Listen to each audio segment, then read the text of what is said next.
Hello and welcome to Blackboard AI. Imagine you have data points that look like they form groups, but you do not know where those groups are. The goal is to get a computer to find these groups for you, a process known as clustering. Today we are diving into one of the most famous and widely used clustering algorithms out there, k-means. Our goal is to assign each data point to a group, and the k in k-means simply stands for the number of groups you want to find. K-means faces a classic chicken and egg problem. If you knew where the center of each cluster was, what we call a centroid, you could easily assign each data point to the closest one. And conversely, if you knew which points belonged to which cluster, you could easily find the center of that cluster. But we do not have either the labels or the centroids, so k-means uses a simple iterative approach to solve this. First, we make a guess. We randomly pick k locations on our plot and say these are our initial centroids.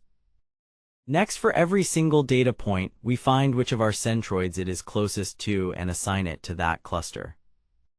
Now that we have clusters, we calculate the average location of all the points inside each one, which becomes our new centroid. And that is the core of the algorithm. We just repeat these last two steps over and over. We reassign points and update centroids until the centroids stop moving and the algorithm has converged. Now k-means is guaranteed to converge, but there is a catch: it might not converge to the best solution. A bad random start can lead to a weird suboptimal result, which is called a local optimum. The simplest solution is to just run the entire algorithm multiple times, say 10 times, each with a different random start. To know which run was the best, we use a metric called inertia.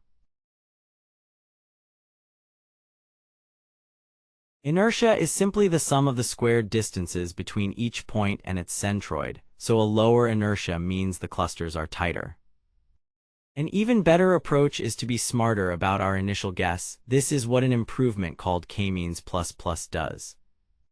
The intuition is simple. Instead of picking centroids completely at random, we try to pick centroids that are far away from each other. So far we have assumed we knew the right number of clusters, but in the real world, how do we find the optimal k? If we choose a k that is too small, we merge distinct groups, and if it is too large, we chop up perfectly good clusters. One popular technique is the elbow method, where we calculate the inertia for many different values of k. We are looking for the elbow in the plot, the point where adding another cluster does not give us much of a decrease in inertia anymore. For a more robust measure, we can use the silhouette score.